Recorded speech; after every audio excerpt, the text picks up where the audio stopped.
परम कारुण्य घन प्रेम घन श्री श्री शचीनंदन नदिया बिहारी गौर हरि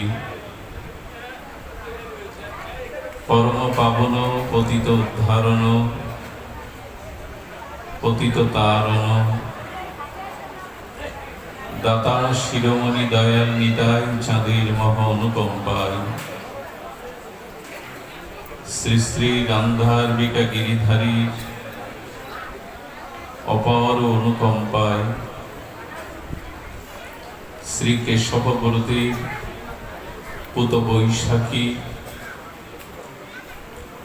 এই মহামাঙ্গলিক সুমঙ্গল ভাগবতীয় যে ভক্তিযজ্ঞের আয়োজন সিংপাড়া নগর সংকীর্তন সেবক বৃন্দ কর্তৃক সেই মহা ভাগবতীয় ভক্তিযজ্ঞ জ্ঞানযজ্ঞ সুধাকথা যজ্ঞের শুভারম্ভে आज এই ফরিদপুর যার পদস্পর্শে যার গোপী ভজনের রাগ ভজনের অনুভূতির চিৎকণা এখানে আকাশে বাতাসে পরিমণ্ডলে ভূমিতে মিশানো সেই গোপী ভাব আশ্রিত শ্রী শ্রী বন্ধু সুন্দরের রাতুল চরণ বন্দনা পূর্বক তার প্রসন্ন দৃষ্টি প্রার্থনা করে আজকের হরিকথার শুভারম্ভে অস্মাদীয় পরম আরাধ্য স্মরণীয় পূজনীয় বন্দনীয় শ্রীচরণ অস্মাদীয় জীবন ধন জীবন সর্বস্ব শ্রী শিল গুরু মহারাজের পাবন পদারবিন্দে পরার্ধ কোটি দণ্ডবৎ প্রণতি। পূর্বে যে সকল ভাগবত আচার্যবৃন্দ হরিকথা পরিবেশনে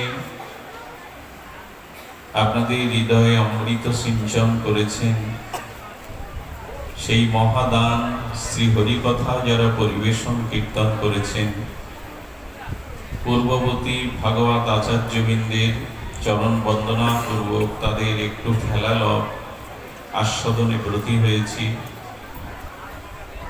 সমাগত মহাপ্রভুর প্রিয় অনুরাগী বৈষ্ণবজন, সুমঙ্গল সাধু সমাজ, সন্তজন, মহতজন, বিজ্ঞজন, ধর্মশীলা শ্রদ্ধাশীলা কল্যাণিয়া মাতৃগণ, হরিকথার প্রারম্ভে সকল ভক্তচরণে বন্দনাপূর্বক দণ্ডবৎ প্রণতি। শূন্যতা পূর্ণতা মেতি মৃতির মৃত্যু উপায় তাই অতে। ভাগবত বলছেন, যদি কখনো তোমার সমীপে ভগবানের ভজনানন্দী অনুভববেদ্য শুদ্ধ ভক্ত সঙ্গ বা দর্শন হয়, তবে তোমার জীবনে বন্ধু বিয়োগ, বিষণ্ণতা, মানসিক অবসাদতা যেটা হৃদয়কে শূন্য করে রেখেছিল, সেই সাধু দর্শনে সাধু স্পর্শনে সেই শূন্যতা পূর্ণই হয় সেই দিন।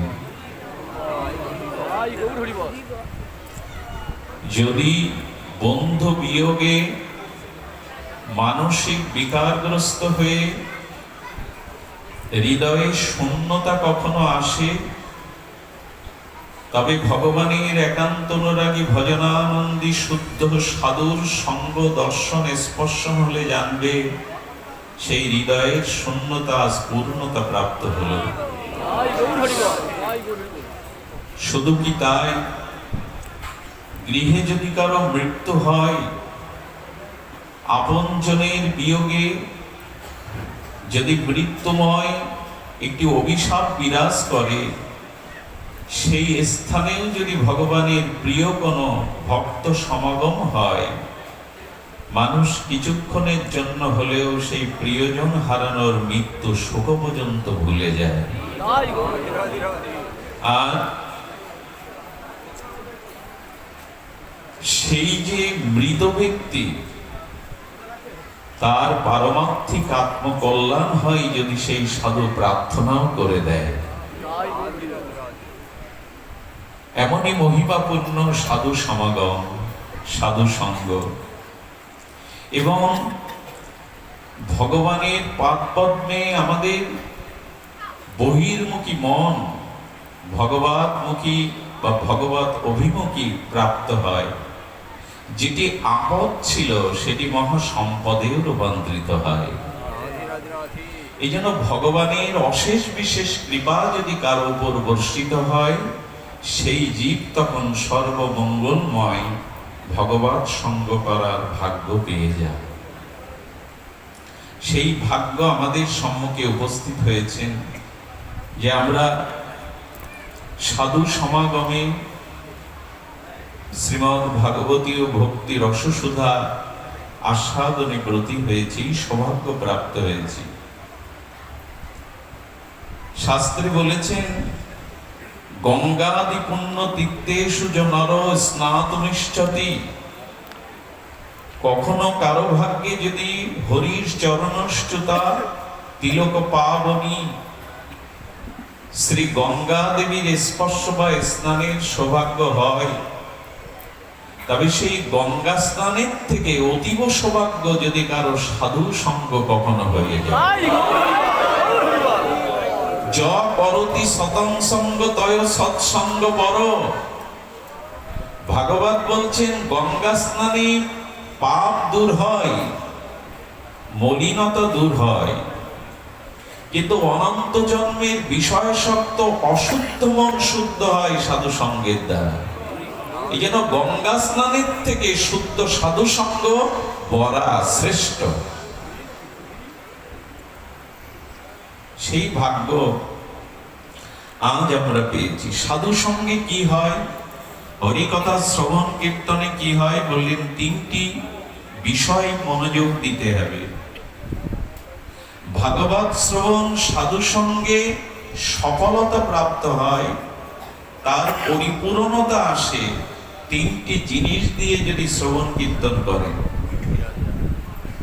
একটি হলো মন, একটি বুদ্ধি এবং একটি চিত্ত। কি বলা হলো? সাধু সঙ্গে শ্রবণ কীর্তন করতে হবে তিনটি জিনিস সংযুক্ত করে, মন, বুদ্ধি, চিত্ত।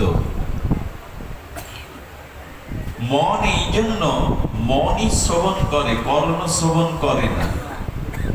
যদি কর্ণের সাথে মন যুক্ত না হয়, তাহলে কর্ণ থাকতেও হরিকথা হৃদয়ে প্রবেশ করবে না।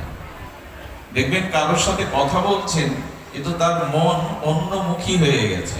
সে পুনরায় আবার আপনাকে বলে, কি বলছিলে তুমি পুনরায় বলো, আমার মন কথার দিকে ছিল না। এই জন্য ভাগবত শ্রবণ শুধু শরীরে উপস্থিত থেকে কর্ণ পাকলেই শ্রবণ করা যায় না। এই জন্য আমাদের মনটাকে যেখানে স্থাপন করতে হবে, যেমন অধিবাস বা কোনো মাঙ্গলিক সনাতন বৈদিক কর্ম করবার পূর্বে ঘটে স্থাপন করতে হয় কিনা? সনাতন বৈদিক সভ্যতায় যে কোনো মাঙ্গলিক কর্মে আপনাকে আগে ঘটে স্থাপন করতে হবে। সে যজ্ঞ হোক, পূজা হোক, যে কোনো বৈদিক সনাতন কর্ম। তেমনি ভাগবত শ্রবণ, এই ভক্তি যজ্ঞের প্রথমেই আপনাকে মনটা স্থাপন করতে হবে হরিকথার উপরে। যদি মনে স্থাপন হয়, তবে হরিকথা শ্রবণ করতে গিয়ে বুদ্ধির প্রয়োজন। সুবুদ্ধি এই জন্য প্রয়োজন, যে বক্তা আলোচনা করছেন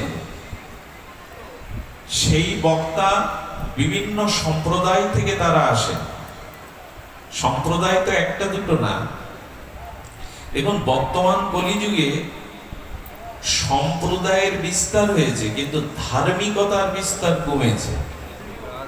আমরা সম্প্রদায় নিয়ে বাড়াবাড়ি করি, কিন্তু ধর্ম ততটা আমাদের সেভাবে আত্মিক উন্নতি হয়নি যতটা সম্প্রদায়ের উন্নতি হয়েছে। আমি অমুক সম্প্রদায় থেকে এসেছি, আমি অমুক সম্প্রদায়ের সাধু। সম্প্রদায়টা বিস্তার লাভ করেছে, কিন্তু ধার্মিকতার বিস্তার কম লাভ করেছে। এই জন্য বক্তা যখন আলোচনা করেন, তখন তিনি যে সম্প্রদায়ের, সেই সম্প্রদায় আর মতপথকে প্রতিষ্ঠা করতে গিয়ে তিনি যা বলেন, আমার উচিত হলো বুদ্ধির দ্বারা যে প্রসঙ্গ, যে তত্ত্বকথা আমার স্বজাতীয় ভাবের দ্বারা ভক্তির অনুরাগ বৃদ্ধি পাওয়াবে, আমার ভিতরে ভগবানের প্রতি অনুরাগ প্রীতি এগুলি বৃদ্ধি পাওয়াবে, সব কথার মধ্যে সেই স্বজাতীয় ভক্তি বৃদ্ধি অনুরাগ কথাগুলোকে বেছে নিতে হবে বুদ্ধির দ্বারা। এখানে বুদ্ধির প্রয়োজন, মেধার প্রয়োজন। রাজহংসের মতো জল আর দুধ থেকে দুগ্ধটাই নিতে হবে জল রেখে দিয়ে। হরিকথা শ্রবণের জন্য বুদ্ধিকে প্রয়োগ করতে হবে। আর বুদ্ধি যদি যথাযথ রূপে কথা নির্ণয় করে, তত্ত্ব নির্ণয় করে, তখন চিত্তে কি হবে? চিত্তে ওটা স্থাপন হবে, সংস্কার ফেলবে। স্বর্ণকাররা যখন অলংকার ডিজাইন করে, দেখবেন শক্ত একটা কাঠের বা লোহার উপরে লাল গালা দিয়ে দেয়, ওই গালার উপরে অলংকারটা ওখানে স্থাপন করে ডিজাইন করে। অলংকার তুলে নিলেও দেখবেন গালার উপরে তার ছবিটা ছাপ পড়ে যায়। তেমন মন দিয়ে শ্রবণ করলেন, বুদ্ধি দিয়ে গ্রহণ করলেন, তখনই কেবল চিত্তে সেই হরিকথা স্থাপন হয়ে যাবে। এই জন্য এটি লক্ষণ ঠাকুরকে বলছেন রাম ভগবান যখন পঞ্চবটিতে মা জানকীকে নিয়ে রাঘবেন্দ্র রাজীবলোচন প্রভু রামচন্দ্র হরিকথা বলছেন, সৎসঙ্গ করছেন, তখন অনুজ লক্ষণকে বলছেন সৎসঙ্গ সাধুকথা শ্রবণে এই তিনটি জিনিসকে নিয়োগ করবে: মন, বুদ্ধি, চিত্ত। এই মন বুদ্ধি চিত্তের দ্বারা চিত্তে তোমার তত্ত্বরূপ সিদ্ধান্ত যেগুলো ভগবান অনুরাগ বৃদ্ধি পাবে, তোমার ভজন প্রগতিশীল করবে, সেই সিদ্ধান্তগুলিকে হৃদয়ে সাফ করে নাও। আসুন আমরা যে প্রসঙ্গে আজ আলোচনা করব, সেই প্রসঙ্গটা হলো ভগবানের কৃপা শক্তি। এই প্রসঙ্গে আজকের আমাদের কিঞ্চিত আলোচনা। দেখুন, করুণা বা কৃপা এটি ভগবান ছাড়া অন্য কেউ করতে পারে না। কৃপা শক্তিটা একচেটিয়া ভগবানেরই অধিকার। যে গ্রামে 12 জন ভিখারি, তাদের কাছে কেউ ভিক্ষা চাইলে দেবে কি আপনাকে? যে গ্রামে সকলেই ভিখারি, তাদের কাছে ভিক্ষা চাইলে দেবে কি আপনাকে? তো জীব কাউকে কৃপা করতে পারে না। আমরা সকলেই এখানে মরণশীল কর্মফলগ্রস্ত জীব। আমরা 2 টাকা দিতে পারি, কথার সাহায্য করতে পারি, কিন্তু এই জন্ম মৃত্যু চক্র থেকে, অভিশাপ থেকে মুক্তির কৃপা জীবের সাধ্য নাই, জীবকে করবে। ভিখারির সাধ্য নাই, অন্যকে ভিক্ষা দেবে। এই জন্য করুণা সম্পত্তিটা ভগবানের, শ্রী গুরুদেবের। করুণা জীব আর এক জীব করতে পারে না। জাহাজ ডুবি হয়েছে ভারত মহাসাগরে, বঙ্গোপসাগরে। সেই অতল স্পর্শী সাগরের স্রোতে পিতামাতা বন্ধু সকলেই ছিল জাহাজে। সবাই যখন সেই মৃত্যুময় স্রোতে ভেসে যাচ্ছে, কে কাকে রক্ষা করবে? বরঞ্চ কারো হাত ধরলে সে নিজে বাঁচার জন্য হাত ছাড়িয়ে নেবে। এই মরণধর্মী সংসারে কেউ কাউকে দয়া করতে, করুণা করতে পারে না। করুণাটা আসে শ্রী ভগবানের থেকেই। আচ্ছা, কর্ম আপনাকে কৃপা করে, করুণা করতে পারে? কর্ম একটু ব্যাখ্যার প্রয়োজন। কর্ম আমাদের 2টি ফল প্রসব করে। যদি আমি শাস্ত্র বহির্ভূত কর্ম করি সেই কর্মের নাম পাপ, আর যদি শাস্ত্র বিধি মেনে কর্ম করি তার নাম পূর্ণ। তো পাপ পূর্ণ কখনো ক্ষয় হয় না, পূর্ণ কখনো ভক্তিও দিতে পারে না, আর ভক্তি বা প্রেম ছাড়া কখনো জীবের কল্যাণ বা মুক্তিও হয় না। একটু ধ্যান দিতে হবে কথাটার দিকে। পূর্ণ কর্মের দ্বারা যে পূর্ণ হয়, সেই পূর্ণ ভক্তি দিতে পারে না, পূর্ণ সুখ দিতে পারে, পূর্ণ স্বর্গপ্রাপ্তি ঘটাতে পারে, পূর্ণ আগামী জন্মে ধনীর গৃহে জন্মানোর সৌভাগ্য দিতে পারে, পূর্ণ ভগবত চরণে ভক্তি দিতে পারেন। এই জন্য ঠাকুর মশাই বলছেন, নরোত্তম ঠাকুর, যে পাপ পূর্ণ দুই পরিহার, পাপটাকেও ছেড়ে দাও, পুণ্যটাকেও ছেড়ে দাও।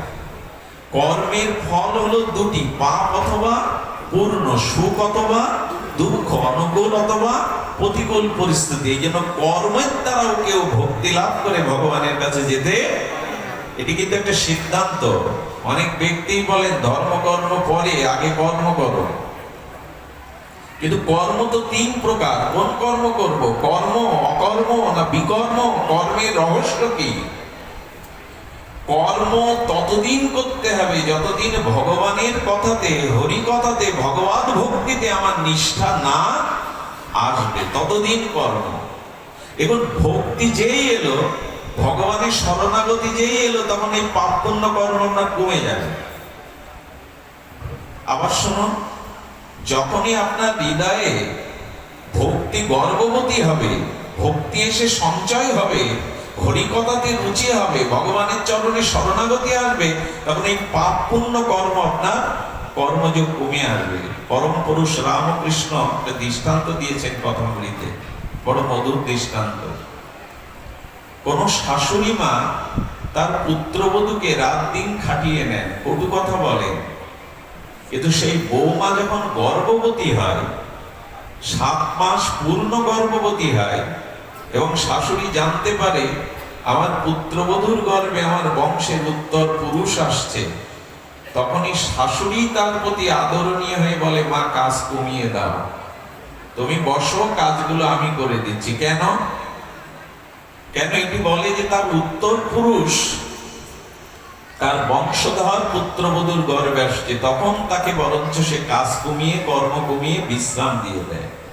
জল তোমাকে আনতে হবে না, রান্না তোমাকে করতে হবে না। শাস্ত্র বলছেন, যেদিন সাধু কৃপায়, মহৎ কৃপায় তোমার হৃদয়ে ভক্তি গর্ভবতী হবে, সেদিন এই পাপ পুণ্য কর্ম অনেকটাই কমে যাবে, জলাঞ্জলি যাবে। কর্ম তোমাকে ভক্তি দিতে পারে না। এই জন্য কর্মযোগের দ্বারা বলা হয়েছে জ্ঞান প্রাপ্ত হতে, জ্ঞান প্রাপ্ত হওয়ার পরে ভক্তি প্রাপ্ত হতে। কর্ম একটা সিঁড়ি বটে, কিন্তু কর্মের ফল পাপ পূর্ণ, কর্মের ফল ভক্তি নয়। ভক্তি হয় ভজনে, ভক্তি হয় ভজনে। তাহলে কর্ম আমাকে ছেড়ে দেবে না, যতদিন পাপ পূর্ণ আছে ততদিন আপনাকে পুনঃ পুনঃ জগতে গতাগতি করতে হবে। পূর্ণ যতদিন আছে, পাপ যতদিন আছে, ততদিন পুনঃ পুনঃ জন্ম মৃত্যু। একমাত্র ভক্তি গর্ভে এলে তখনই এই জন্ম মৃত্যু চক্রে থেকে নিস্তার। কর্মের দ্বারা আজ পর্যন্ত কেউ মুক্তি, কর্ম থেকে জ্ঞান, বিশুদ্ধ জ্ঞান থেকে ভক্তিতে যখন আসবে, তখনই এই জন্ম মৃত্যু তার বন্ধ হবে, তার আগে নয়। তাহলে কর্ম আমাকে প্রকৃত করুণা পূর্ণ দিতে পারে, সুখ দিতে পারে, স্বর্গপ্রাপ্তি দিতে পারে, ভগবত চরণ দিতে পারে না। এই জন্য কর্মের দ্বারাও করুণা নয়, জীবের দ্বারাও করুণা নয়। আচ্ছা, কাল আমাকে কৃপা করবে? কাল মানে সময়, কাল মানে মৃত্যু। মৃত্যু আজ পর্যন্ত কাউকে করুণা করেছে? একটু বলুন সকলে, কৃপা করেছে? মায়ের কোল থেকে শিশু কেড়ে নিও না, চোখের জলে অনুনয় বিনয় করলে কাল ছেড়ে দেবে, মৃত্যু ছেড়ে দেবে? দেয় কি কাউকে? তাহলে কালের হাতে হাত পেতেও আপনি কৃপা পাবেন না। কাল কাউকে কৃপা করে না, কাল বড় নিষ্ঠুর, কাল কাউকে ক্ষমা করে না। এই যে একটা প্রচন্ড তাপদাহ চলছে, দাবদাহ, এ কি শিশুকে করুণা করবে? করে কি? কাল কাউকে করুণা করে? করে না।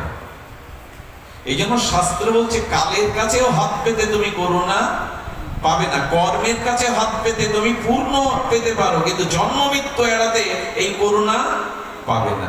আচ্ছা, সংসারে সবাই ফেসে গেছে একটা জিনিসে আমরা, সেটি হলো মায়াতে। মায়া কৃপা করে তো? মায়া করুণা করে তো? মায়া আজ পর্যন্ত কাউকে কৃপা করেছে শুনেছেন? মায়া বরঞ্চ ভগবানের স্বরূপকে ভুলিয়ে দিয়েছে। মায়া আমাদের মোহ এনে দিয়েছে, রঙিন চশমা পরিয়েছে, সংসারে শব্দস্পর্শ ভালো লাগার প্রতি আসক্তি আনিয়েছে। মায়া এই জন্য কারো করুণা। তাহলে মায়ার করুণা করার ক্ষমতা নেই, কর্মের নেই, কালের নেই, জীবের নেই, তত্ত্ব তো এই কটি। করুণা একমাত্র ভগবানের। এই সিদ্ধান্তটি আগে মেনে নিন যে আমাকে করুণা করতে পারেন একমাত্র করুণাময় শ্রী ভগবান। অন্য কেউ জগতে অর্থ দিতে পারে, বাড়ি গাড়ি দিতে পারে, চাকরি বাকরি দিতে পারে, পূর্ণের দ্বারা সুখ এনে দিতে পারে, টাকা এনে দিতে পারে, সবকিছু দিতে পারে, কিন্তু এই জন্ম মৃত্যু চক্র হতে চিরদিন ভগবানের দুর্লভ প্রেম ভক্তি না পারে কর্ম, না পারে মায়া, না পারে কাল, না পারে জীব, একমাত্র ভগবানই করুণা দাতা। এই দিকটা দৃষ্টি দিতে হবে, ভগবানের দিকে দৃষ্টি দিতে হবে, তাহলে করুণা উপলব্ধি করা যাবে। কেমন? খুব মার্মিক কথা। আজকের অনুষ্ঠানে এটি সার সিদ্ধান্ত অন্তরে লিখে নিন, কাগজে কলমে থাকবে না, হারিয়ে যাবে, ছিঁড়ে যাবে, মুছে যাবে, হৃদয়ে লিখে নিন। করুণাটা দেখুন। আচ্ছা, আপনি রন্ধনের জন্য, রসায়ের জন্য সব সবজি আদি মশলা আদি কিনলেন, রান্না করবার প্রধান উপাদান সে গ্যাস হোক, আগুন হোক, আপনি সবকিছু উপাদান কিনতে পারেন, আগুন সৃষ্টি করে রান্না করতে পারবেন? আগুন সৃষ্টি কোনো মানুষের? সে আপনি কিনতে পারেন, কিন্তু আগুন সৃষ্টি, কিন্তু রান্নাটা পৃথিবীতে হচ্ছে কি করে? অগ্নির দ্বারাই তো। সেই অগ্নি কি কোনো ব্যক্তি সৃষ্টি? কথা বলুন। কার থেকে আসছে অগ্নি? ভগবান থেকে। আচ্ছা, আপনি বাড়ি তৈরি করতে পারেন, আপনি ফরিদপুর শহরে বহুতল অট্টালিকা করতে পারেন, কিন্তু বাড়ি করতে পারেন, কিন্তু মাটি সৃষ্টি করতে পারেন আপনি? ওই ইট পাথর যা দেখছেন মাটিরই বিকার, মাটি থেকে ইট হয়, মাটি কি সৃষ্টি করতে পারেন? কথা বলবেন, পারেন কি? মাটি ব্রহ্মারও সৃষ্টি না। শোনো, ব্রহ্মাও মাটি সৃষ্টি করতে পারেননি। বহু তপস্যা করলে, সাধনা করলে কোন জীব উচ্চ কোটিতে ব্রহ্মা হতে পারে। ইন্দ্র বা ব্রহ্মা আপনিও হতে পারেন বহু তপস্যার দ্বারা। ব্রহ্মা কেবল আমাদের এই মূর্তিগুলো সৃষ্টি করেছেন, জীবগুলো সৃষ্টি করেছেন, আত্মা ব্রহ্মা সৃষ্টি করেননি। ক্ষিতি, অপ, তেজ, মরুদ, বম এগুলো ব্রহ্মার সৃষ্টি না, ভগবানের সৃষ্টি। ব্রহ্মা পদ কেউ পেয়ে যেতে পারে, তার মানে এই নয় যে ব্রহ্মা কাউকে আত্মদান করতে পারে। খুব ধ্যান দিয়ে শুনুন, আপনি 100 ফুট ছাদ দিতে পারেন, আকাশ তৈরি করতে পারবেন? সম্ভব কি? 100 ফুট কেন 200 ফুট ছাদ দিতে পারেন, আকাশ তৈরি করতে আপনি পারবেন না। আচ্ছা, এই যে ইলেকট্রিসিটি পাখাগুলি আপনাদের একটু বাতাস দিচ্ছে, কি হাত পাখা, কি ইলেকট্রিসিটি কি পাখা? পাখা আনলেন, বিদ্যুৎ সংযোগ করলেন, হাতও ঘোরালেন, পৃথিবীতে বাতাস সৃষ্টি কি কারণ? বাতাস যদি প্রভু সৃষ্টি না করতেন, মূল উপাদানে বাতাস পেতেন কি টেনে? এগুলি কার? করুণা কোনো ব্যক্তি করতে পারে, কাল করতে পারে? পারে না। পৃথিবীর কি অদ্ভুত নিয়ম দেখুন, আপনি কোন জলের উপরে মাটি দিলে ভাসবে না ডুবে যাবে? একটু কথা বলুন। ডুবে যাবে। কিন্তু পৃথিবী ভাসছে যে জলের উপরে, এটা কি করে সম্ভব? জল তো পাতাল থেকেই ওঠে, আমরা তো জল তুলছি নিচে থেকে। তার মানে আমার বলবার অভিপ্রায় হলো এই যে করুণা বা কৃপা ভগবান করতে পারেন, এই দিকে দৃষ্টিটা ফেরাতে হবে। তাহলে কি হবে জানেন? তার চরণেই একটা আনত শ্রদ্ধা আসবে, তুমি ছাড়া আমার কেহ নাই, তুমি ছাড়া প্রকৃত করুণা করবার মতো এই সংসারে আর কেউ নাই। এই জন্য তো গোবিন্দ অর্জুনকেও বারবার বলছেন, মামেকাং শরণাং ব্রজ, একমাত্র আমার শরণ নাও, আমি তোমাকে করুণা করতে পারি। করুণা আমার স্বভাব, করুণা হলো ভগবানের স্বভাব। করুণায় ভগবান ছাপিয়ে গেছেন সবকিছু। এক অতিথি পরায়ণ ব্রাহ্মণ অতিথি সেবা না করে মুখে জল স্পর্শ অন্ন স্পর্শ করেন না। সারাদিন উপবাস থেকে এক অতিথিকে পেয়েছেন, ৮০টি বর বৃদ্ধ, ৩ দিন মুখে কোনো গ্রাস যায়নি, অন্ন যায়নি, জল যায়নি। আর সেই অতিথিকে সম্ভাষণ করে যখন অন্নের থালা দিয়েছে প্রসাদ, ৩ দিন ভুভুক্ষ এই ক্ষুধার্ত মানুষটি নিবেদন না করে গোগ্রাসের মতো প্রাণ বাঁচানোর জন্য মুখে তুলেছিল। দাঁড়াও পাষণ্ড, যার অন্ন পাচ্ছ তাকেও একবার নিবেদন করলে না? তোমার মতো মানুষের অন্ন আমার এখানে নয়। দৈববাণী হলো ভগবানের, ওরে ওর বয়স ৮০ বছর, ও জীবনে একদিনও আমাকে কোনোদিন স্মরণ করেনি, ডাকিনি, তবু ৮০টা বছর জল বায়ু অন্ন দিয়ে আমি ওকে বাঁচিয়ে রেখেছি। তুই একবেলা সহ্য করতে পারছিস না? কেন রেখেছো ৮০ বছর ওকে বাঁচিয়ে? তোমার সৃষ্টিতে তোমার জল বাতাসে বেঁচে আছে, তোমাকে একদিনও স্মরণ নেয়নি, কেন বাঁচিয়ে রেখেছো? কেন জানিস? আমার এখনো মন বলে, জীবনের একদিন যদি, এক মুহূর্ত যদি আমাকে একবার ডাকে, আমি সেই প্রতীক্ষায় আছি, যদি একবারও জীবনেও আমাকে স্মরণ করে। এই হলো তার করুণা, যেটা আমরা পারি না, কারো পক্ষে সম্ভব নয়। এই জন্য করুণার দৃষ্টিটা ভগবানের দিকে দিলে কি হবে জানেন? সৃষ্টিতে শুধু তার করুণাই দেখতে পাবেন, বঞ্চনা দেখতে। এই জন্য ব্রহ্মা কি বলেছেন জানেন? আহা তত্ত্বেন অনুকম্পাংসু সমীক্ষমান। ব্রহ্মা বলছেন, প্রভু তোমার দিকে যখন তাকাই তখন মনে হয় সবই করুণা। এই পৃথিবীতে, এই অনন্ত বিশ্ব ব্রহ্মাণ্ডে করুণা ছাড়া অন্য কিছুই নাই। ব্রহ্মা স্তুতি করছেন, তত্ত্বেন অনুকম্পাংসু সমীক্ষমান, সবই তোমার করুণা, সবই তোমার কৃপা। আমাদের বাংলার কবিও মনে হয় কিছুটা উপলব্ধি করেছিলেন। আছো অনালো অনিলে, চির নভ নীলে, উদর শরীরে গহনে, আছো বিটবিলতায় জলদের গায়, শশী তারকায় তপনে, আমি নয়নে বসন বাঁধিয়া, আধারে মরিগ কাঁদিয়া, আমি দেখি নাই কিছু, বুঝি নাই কিছু, দাও হে দেখায় বোঝায়। সেই ব্রহ্মাস্তুতির এটাও সরলার্থ, তোমার করুণা কোথায় নাই। আচ্ছা, আপনি সোনা দিয়ে অ আ ক খ এবিসিডি অক্ষর তৈরি করলেন, সোনা দিয়ে। অক্ষরগুলি আলাদা, বসিয়েছেন এক সেটে, অক্ষরগুলি তো আলাদা, কিন্তু যদি সোনার দৃষ্টিতে দেখেন অক্ষর আলাদা মনে হলেও স্বর্ণ দৃষ্টিতে দেখলে আলাদা কি? অক্ষরগুলো ভিন্ন ভিন্ন, উচ্চারণও ভিন্ন ভিন্ন, এ বি সি ডি অ ক খ, কিন্তু স্বর্ণের বিচারে দেখলে কি দেখবেন? ওখানে সবই স্বর্ণ।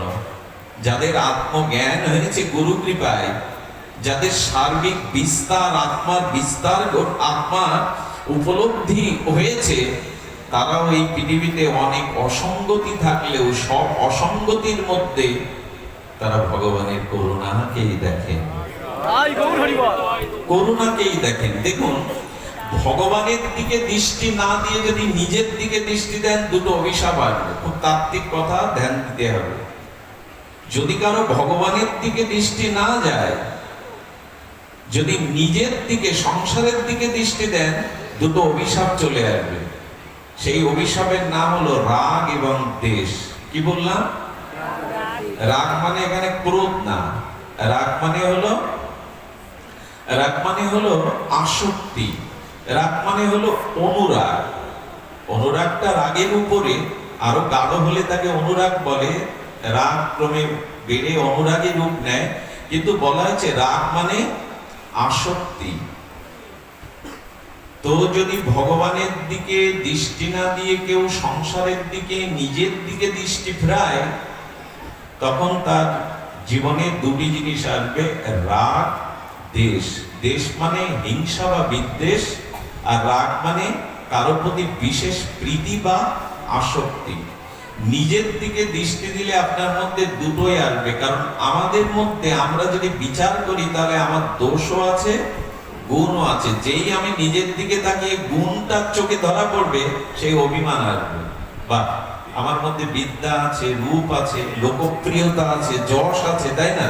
আমার ধন আছে, গৌরব আছে, বিদ্যা আছে, পাণ্ডিত্য আছে। যেই নিজের দিকে তাকালেন, ভগবানের থেকে দৃষ্টিটা ফিরিয়ে, সেই আপনার মধ্যে কি হলো? রাগ এসে গেল, নিজের প্রতি নিজের গুণের অভিমান এসে গেল। আর যখনই নিজের মধ্যে গুণ দেখলেন, তখনই আপনি বাধা পড়ে গেলেন অভিমানের। দেখুন, আর যাই থাক, নিজ কোনো গুণের অভিমান যদি কারোর মধ্যে একবার চলে আসে, তবে সেই অভিমান ভগবৎ প্রাপ্তিতে প্রধান বাধা হয়ে দাঁড়াবে।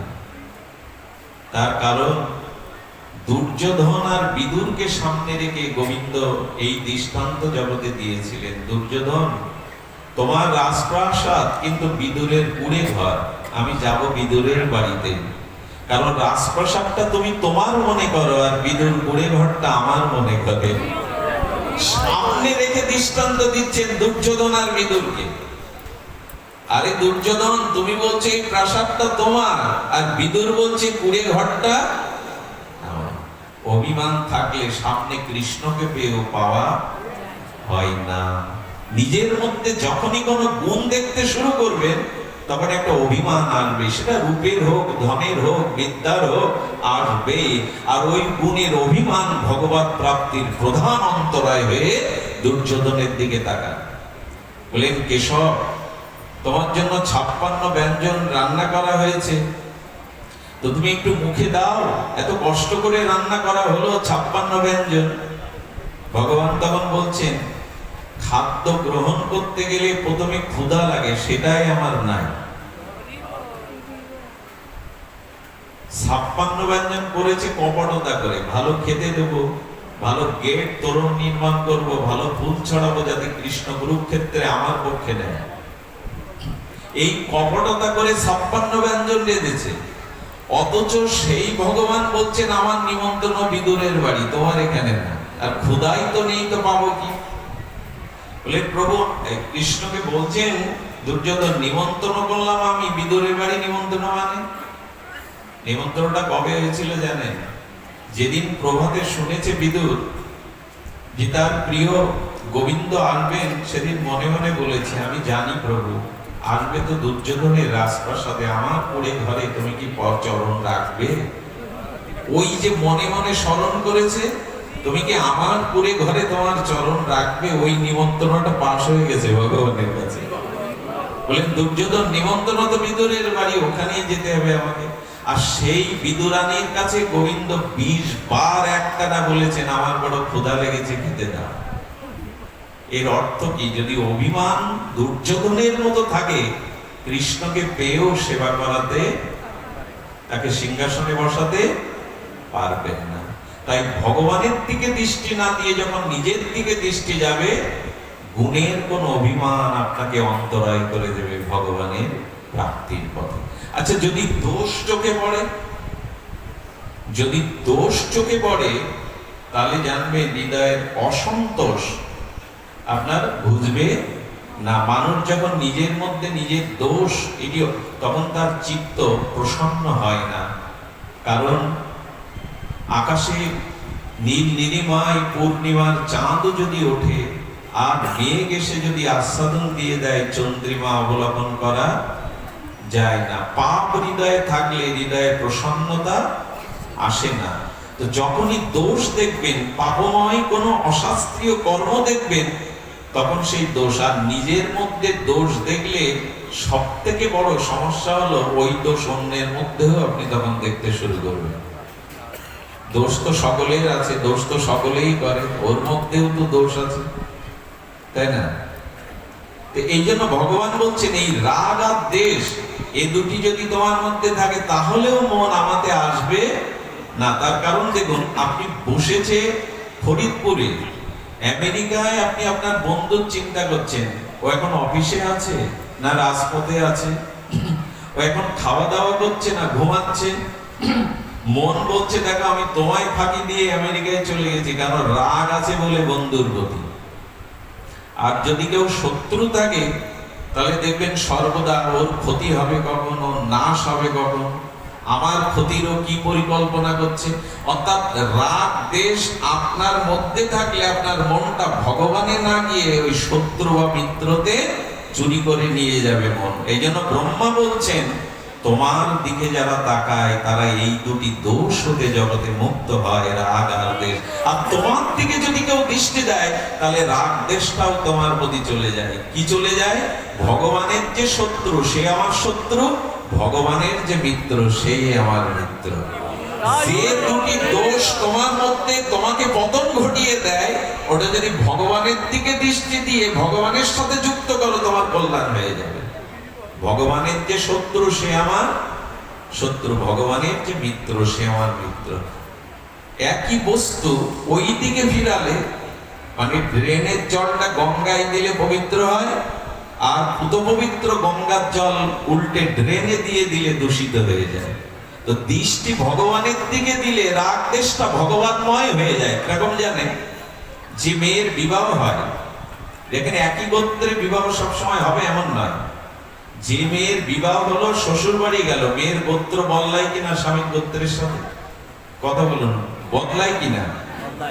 স্বামীর গোত্রেই গোত্র হয়ে গেল, স্বামীর ভালো মন্দই ভালো মন্দ হয়ে গেল। শ্বশুর বাড়ির কালচার, কৃষ্টি, আচার আচরণ তার পূর্বের আচরণের থেকে এটাই প্রাধান্য পেল। একটা স্ত্রী যদি স্বামীকে বরণ করে তার গোত্র, তার বর্ণ, তার স্বভাব ওই শ্বশুর বাড়ির সাথে মিলিয়ে নেয়, আমি যদি ভগবানের দিকেই দৃষ্টি দেই, তার করুণাকে দেখি, তাহলে আমার গোত্র আমার স্বভাব ভগবানময় হয়ে যাবে, হতেই হয়ে যাবে। শাশুড়ি বৌমাকে গালি দিচ্ছে, নববধূকে, আমার ঘরে আর পরের ঘরের মেয়ে তুমি আমার ঘর জ্বালিয়ে পুড়িয়ে দিলে। নতুন বিয়ে হয়েছে, অশান্তি হয়েছে, শাশুড়ি গালি দিচ্ছে, তুমি পরের ঘরের মেয়ে আমার ঘর জ্বালিয়ে দিলে। একজন জ্ঞানী ব্যক্তি পেছন থেকে শাশুড়িকেই প্রশ্ন করছে, তুমি কি এই বাড়ির মেয়ে? তুমি যে বলছো পরের ঘর থেকে এসে আমার ঘর জ্বালালি, তো শাশুড়িকে এক জ্ঞানী ব্যক্তি বলছে তুমি এই বাড়ির মেয়ে? এই বাড়ির মেয়ে না, তবে আমার বাড়ি। আর ওর পরের বাড়ি বলছে কেন জানেন? বহুদিন ধরে এই সংসারে সুখ দুঃখের সাথী হয়ে থাকতে থাকতে এখন এই বাড়িটায় আমার মনে করেছে। যাদের দৃষ্টি ভগবানের দিকে যায়, যাদের গুণ বা দোষ ভগবানে অর্পিত হয়, সবকিছু তাকে শোভে দেয়, একটা না একটা দিন তারা ভগবানময় হয়ে যায়। আমার ভাবতে থাকে, আমারই ভাবতে থাকে। এই জন্য অনুরোধ করব, সংসারের দিকে দৃষ্টি দিয়ে, মায়ার দিকে দৃষ্টি দিয়ে, কর্মের দিকে দৃষ্টি দিয়ে, জীবের দিকে দৃষ্টি দিয়ে প্রকৃত করুণা পাবো না, কৃপাটা পাবো না, অনুভূতি পাবো না, পাবো ভগবানের দিকে দৃষ্টি দিয়ে। একবার দৃষ্টিটা দাও। কবিগুরু বলেছিলেন, হৃদয় দেবতা আসো যে প্রাণে, মন যেন তাহা নিয়ত জানে। দৃষ্টি কেন দিবেন না? বাড়ি গাড়ি স্ত্রী পুত্র তো চোখের সামনে, কিন্তু হৃদয়ে সব থেকে নিকটে তো আমার প্রভুই আছেন। হৃদয়ে স্ত্রী পুত্র বাস করতে পারে না, বাড়ি গাড়ি স্ত্রী পুত্র কুটুম্ব চোখের সামনে থাকে, কিন্তু হৃদয় দেবতা তো হৃদয়ে। তার দিকে তাকাবেন না যে সব থেকে নিকটে, যে সর্বদা আপনার সাথেই আছে, তার দিকে দৃষ্টি দেব না। এই জন্য বাহিরের দিকে দৃষ্টি একটু কমাতে হবে। দেখবেন ভারতীয় ঋষিমুনিদের চোখ বন্ধ করা না খোলা? যারা ধ্যান করে তাদের চোখ খোলা না বন্ধ করা? কেন চোখ বন্ধ করেছে? নিজেকেই দেখছে সে। অনেক জন্ম বাইরের দিক, আর এই বাইরের দিকে দৃষ্টি দিতে গিয়েই ফেসে গেছি আমরা, রূপে ফেসে গেছি, তাই না? বাইরের দিকে যেই দৃষ্টি দেব সেই রং রূপে ফেসে যাব। বলো দৃষ্টিটা নিজের দিকে ফেরানো। এই নিজের দিকে ফেরানোর নামই হলো ধ্যান, মনন। এগুলি যদি ভগবানের প্রতি দেওয়া যায় তাহলে জানবেন করুণা। রসনায় ময়ী সীতা পরমানন্দ দায়িনী। আর এই মনকে ভগবানমুখী করবার একমাত্র উপায় হলো এই দেখুন, রস আয়ন সীতা পরমানন্দ রূপিণী। অর্থাৎ হরিকথা শ্রবণ কীর্তনের দ্বারাই এই পরম আনন্দ সচ্চিদানন্দ রূপ আর পরম আনন্দ দায়িনী ভক্তির দিকে, ভগবানের চরণের দিকে হরিকথা সাধু সঙ্গেই কেবল দৃষ্টিটা দেয়। এখানে দেখুন না কত মানুষের সমাগম, কত ভক্তের উপস্থিতি, নারী পুরুষও আছে, কিন্তু আমি লক্ষ্য করছি আপনাদের কারো দৃষ্টি অন্য কারো দিকে নেই, অন্য কোনো দিকে নেই, পূর্ব পশ্চিম উত্তর দক্ষিণে নেই, আছে হরিকথার দিকে। তার মানে সাধু সঙ্গ হরিকথাটাই পারে আমার দৃষ্টিটা উৎস বা ভগবান মুখী নিয়ে যেতে। এটাই একমাত্র উৎস ভূমি যেখানে মনের গতিটা ভগবান অভিমুখী যায়। যেমন নদ নদীর গতি, কত প্রতিকূলতা, কত আঁকা বাঁকা পথ পেরিয়ে সমুদ্রে তাকে যেতেই হবে, সমুদ্রে তাকে মিশতেই হবে। তেমন এই সংসারের আঁকা বাঁকা পথ, ভগবান হলো সমুদ্র, তোমার মনের গতিটা ওই সমুদ্রে মেশাও, গোবিন্দের চরণের দিকে মেশাও। তার জন্য দৃষ্টি চাই, সেই দৃষ্টিটা আসবে সাধু সঙ্গ। এখানে সামর্থ্যের কিছু নাই, আমি অভাগা, আমার কৃপা নেই, এমন নয়, এমন নয়। একজন এসে একজনকে বলছেন, বাবা আমার আর ভজন সাধন, আমার থেকে দরিদ্র ভগবান আর কাউকে করেনি। অনেক সময় আক্ষেপ করে মানুষ, দেখবেন পৃথিবীতে আমার থেকে দরিদ্র কেউ, ভগবান আমাকে কিছুই দেয়নি যে তার সেবা পূজা সাধু সঙ্গ সাধু সেবা করব, কিছুই দেয়নি।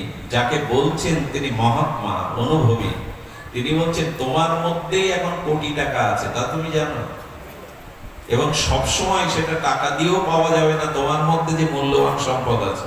বলে ঠাট্টা করছেন গরিব পেয়ে? বলে না, তুমি দাঁড়াও, আমি তোমাকে বলছি। তোমার দুটো কিডনি আছে জানো, এর দাম কত জানো তুমি?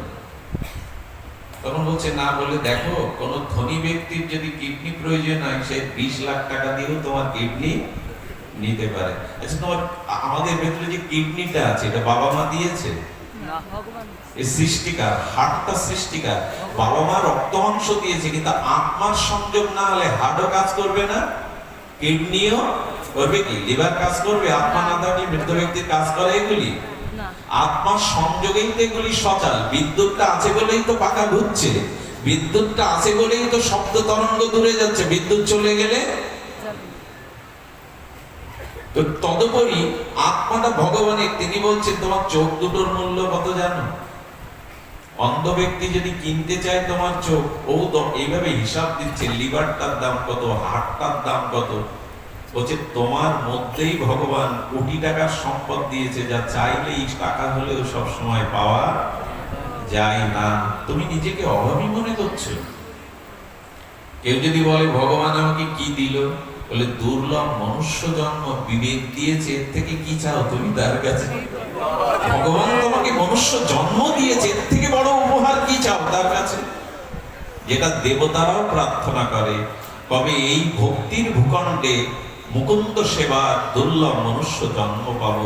এটা পেয়েও বলবে আমি অভাগা, এটা পেয়েও বলবে আমি দরিদ্র, আমার কিছু নেই। না, নিজেকে দরিদ্র ভেবো না, ঈশ্বর তোমার আছেন এবং তিনি তোমার হৃদয়ে আছেন। আসলে সমস্যা হয়ে গেছে এই আত্ম উপলব্ধি, ঈশ্বর উপলব্ধি হতে প্রধান বাধা হয়ে গেছে আমাদের দেহাবেশ, আমাদের দেহের প্রতি আবেশ। একটি কথা পড়েছিলাম, কথাটা বহু মূল্যবান, দেখুন তো আপনাদের হৃদয়ে লাগে কিনা। এক মহাত্মা বলছেন কি, এক কাজ করো, বাইরেটা ভেতরে দিয়ে ভেতরে যা আছে তাই বাইরে দেখো। বোঝা যায়? আমাদের বলা হচ্ছে আমাদের বাইরে চামড়া আছে, তো এই চামড়ার ভেতরে যা আছে ভেতরটা বাইরে এনে দেখো, আর বাইরেটা ভেতরে রেখে দেখো। কোন সুদর্শন যুবক বা কোন সুদর্শনা যুবতীকে যদি আপনি তার বাইরের চামড়াটা ভেতর দিয়ে নারী ভুঁড়ি মলমূত্র রক্ত মাংস বাইরে লেপন করে রাখেন, আসক্তি আসবে কি? কিন্তু আসক্তিটা আসছে কেন? বলে ভেতরেরটা বাইরে আনতে পারছি না, বাইরেরটা ভেতরে। কি মর্মান্তিক কথা, কথাটা খুব লেগেছিল। চামড়াটা তুলে নিন, এরপরে যা যা শরীরে আছে সেগুলো কি উপভোগের? রক্ত মাংস মলমূত্রই তো আমার মধ্যে আছে, নারী ভুঁড়ি হাড়, এগুলি যদি বাইরে এনে দেখেন, আসক্তি আসবে কি? আসবে না। আসলে চিরকাল বাইরেটা দেখেই মেতে আছে আমরা, ভেতরটা দেখছি না। এই জন্য শাস্ত্রে বলছে ভেতরের দিকে তাকাও, আর ভেতরের দিকে তাকানো মানে তত্ত্বেই অনুকম্পম সুস্বামীর সমান। ব্রহ্মা বললেন, প্রভু তোমার দিকে যদি কারো দৃষ্টি যায় তবে দেখবে তার দায়ভার তোমার, তার কর্মের গতিও থেমে যাবে। প্রকৃত অনুকম্পা তোমার কৃপা দৃষ্টি সে তখনই পাবে। ব্রহ্মা বুঝেছিলেন কবে জানেন? ব্রহ্মা বুঝেছিলেন তার গোবৎস আর গাবি হরণ করার পরে। কি আশ্চর্য কথা! ব্রহ্মাস্তুতিতে বলা হচ্ছে, যখন ব্রহ্মা হরণ করলেন বৃন্দাবনে গোপাল বা গোবৎস সখাদের, গোবিন্দ কি করেছিলেন জানেন? গোবিন্দ কাঁদছে, গোবিন্দ বাঁশি বাজাচ্ছে না, গোবিন্দ মুখে কোনো জল অন্ন দিচ্ছে না, গোবিন্দ কোথাও দাঁড়াচ্ছে না। আজকে কাঁদছে আর খুঁজছে, আমার সখারা কোথায় গেল, আমার ধেনুগণ কোথায় গেল। ব্রহ্মা দেখছেন যে ভগবানের, আচ্ছা খোঁজে কারা? খোঁজে ভক্তরাই তো ভগবানকে খোঁজে। আজকে ভগবান ভক্তের ভূমিকায় এসে ভক্তকে খুঁজে বেড়াচ্ছে। কেমন করুণা! ভক্ত ভগবানকে খোঁজে, আর বৃন্দাবনে আর স্বয়ং ভগবান ভক্ত আবেশে ভক্তকে খুঁজছে ভগবান। এটা কেন হয় বলুন তো? ভগবান, আচ্ছা ভগবানের কি, ভগবান সর্বজ্ঞ, ভগবান সর্বজ্ঞ মানে সবকিছু জানেন, তা জানেন না তার সখারা কোথায় বলুন তো? যিনি সর্বজ্ঞ, আচ্ছা সবখানে ভগবানের স্থিতি, সর্বং খলিদং ব্রহ্ম, সবখানে ভগবান আছে, তো তাকে খুঁজবে কোথায় তাদের? উনি সর্বজ্ঞ, উনি সর্ব অবস্থানে অবস্থান করেন। সেই বিরাট বিভু চৈতন্য সর্বজ্ঞ ভগবান আজ বাঁশি বাজাচ্ছে না, শিঙা বাজাচ্ছে না, খাচ্ছে না। আজ অশ্রু জলে সখা কোথায়, আমার ধেনুপাল কোথায় খুঁজে বেড়াচ্ছে। ব্রহ্মা বললেন, প্রভু সর্বজ্ঞ ভগবান হয়ে, সর্বশক্তিমান তত্ত্ব হয়ে তোমাকে গোবৎস ভালোবেসেছে, সখারা ভালোবেসেছে, তাই আজ তুমি ভগবান ছেড়ে ভক্তের ভূমিকায় এসে না খেয়ে না দে চোখের জলে তাদের খুঁজে বেড়াচ্ছে। এটা কতটা করুণা হতে পারে ভগবানের! এই জন্য আমি বলি, ভগবানকে ভালোবাসুন, হৃদয় দিন, আপনাকে খুঁজতে হবে না, ভগবানই আপনাকে খুঁজতে বেরোবে। একটু ভালোবাসা তার দিন, একটু হৃদয়ের অনুরাগটা তাকে দিন, আপনি হারিয়ে গেলেও ভগবান আপনাকে খুঁজে নেবে। আপনি কতটা কাঁদেন ভগবানের জন্য, ভগবান আপনার থেকে বেশি কাঁদে। একটা চরিত্রের কথা বলি, সনাতন গোস্বামী বৃহৎ ভাগবতামৃত লিখেছেন, খুব বিখ্যাত গ্রন্থ, পারলে একটু চোখ বুলিয়ে নেবেন। গোস্বামী পাদের অপরূপ ভক্তি সিদ্ধান্ত, ওখানে গোপকুমার বলে চরিত্রটা উনি অঙ্কন করেছেন বিভিন্ন ধাম বা ভক্তির মহিমা প্রকাশের জন্য। সেখানে গোপকুমার একবার বৈকুণ্ঠে যায়। কোথায় যায়? বৈকুণ্ঠে। বৈকুণ্ঠে যাওয়ার সাথে সাথে শ্রীমান নারায়ণ উঠে এসে বুকে জড়িয়ে ধরেছে গোপকুমারকে। কি বলছে যেন? গোপকুমার, আমি তোমার জন্য কাঁদতাম, তুমি কবে আমার হবে। গুরু মহারাজ আস্বাদন দিয়েছেন, যতদিন জীব ভগবানের না হবে, ভগবানের চরণে না পৌঁছাবে, ওই একটা জীবও যদি জগতে থাকে তার জন্য ভগবান কাঁদবেন, কবে সে আমার হবে। করুণা কি বাজারে কিনতে পাওয়া যায়? করুণা কি জগতের জীবের কাছে পাওয়া যায়? করুণা কি মায়ার সংসারের কাছে পাওয়া যায়? ভগবান বললেন, একজন জীব যতদিন জগতে থাকবে ততদিন তার জন্য আমার চোখে জল থাকবে। ও কবে আমার হবে, কবে আমার কাছে ফিরে আসবে, ও কবে আমার হবে। কারণ আমরা তো তার থেকে এসেছি। সন্তান গৃহে ফিরতে বিলম্ব করলে যেমন পিতামাতার ব্যাকুল ভাবে অপেক্ষা করে কখন খোকা ফিরবে, কখন ছেলে বাড়ি ফিরবে, স্বয়ং ভগবান অপেক্ষা করছেন কখন আমরা তার কাছে ফিরে যাব। আচ্ছা, এই কথা শুনলে ভজন না করে পারবেন? এই কথা যদি কেউ উপলব্ধি করেন তাহলে ভজন না করে পারবেন? তখন গোপকুমার বলছেন নারায়ণ, শ্রীমান নারায়ণকে, আপনি আমার জন্য কাঁদতেন? বলে, হ্যাঁ রে, আমি প্রতিটি জীবের জন্য কাঁদি, কবে সে আমার হবে। বলে, কি করতেন আপনি? বলে, কেঁদে কেঁদে দেখলাম জীবকে আমার করবার জন্য আমি তো সব সময় যেতে পারবো না, আমি গুরুরূপ হয়ে তোমার কাছে গিয়েছিলাম, গুরু হয়ে। তারপরেও দীক্ষার পরে আমি সাধু রূপে, বৈষ্ণব রূপে, শাস্ত্র রূপে, ভাগবত রূপে তোমার কাছে কতবার গিয়েছি। উদ্দেশ্য একটাই, কবে তুমি আমার হবে। এই কথা যদি উপলব্ধি হয় গো, ভজন না করে পারা যাবে যে আমার জন্য ভগবান কাঁদছেন, কবে আমি ফিরে যাব তার কাছে। আমার জন্য তিনি এখনো কাঁদছেন। এই কথা ঐতিহাসিক করে বলা নাই, ভাগবতে প্রবচনে বলতে হয় তাই বলা নাই, এটা শাস্ত্রের সিদ্ধান্ত। তিনি অপেক্ষা করে আছেন। ভালোবাসা যদি দেখতে হয় তার দিকে তাকান। এই জগতে কেউ কাউকে প্রকৃত ভালোবাসতে পিতামাতা ছাড়া পারে না। আমাদের ভালোবাসার মধ্যে স্বার্থ লুকিয়ে আছে, আত্মশোক লুকিয়ে আছে। আমি একটা দৃষ্টান্ত প্রায়শ দেই। আমার বাড়ি ফিরতে যদি রাত 4টেও বাজে, 4টেই বেজে যাবে, 4:30 বেজে যাবে, আমি ঘুমাবো বিছানায়। কিন্তু ভগবান হৃদয়েশ্বর, অন্তর্যামী, আত্মারূপী ভগবান কি বলবেন জানেন? তোমার সাথে আমিও জেগেছিলাম, কিন্তু এখন আমি তোমাকে ঘুম পাড়িয়ে তোমার মধ্যে আমি জেগে থাকবো। কারণ আমি যদি ঘুমাই, তোমার ঘুম আর কোনো কালে। এমন একজনকে দেখান না আমার সামনে, দ্বিতীয় কোনো দৃষ্টান্ত দেখান না যে আমাকে ঘুম পাড়িয়ে সে হৃদয়ে জেগে থাকে। তুমি ঘুমাও, আমি ঘুমালে তোমার ঘুম আর কোনোদিন ভাঙবে না। মাও তো ঘুমিয়ে পড়ে সন্তানের রোগ শিহরে, স্ত্রীও ঘুমিয়ে পড়ে, বন্ধু বান্ধব অসুস্থ হলে দুটো ফল নিয়ে 1 ঘন্টা সময় কাটিয়ে আসে, বন্ধু ভালো হয়ে যাবে, চিন্তা করিস না।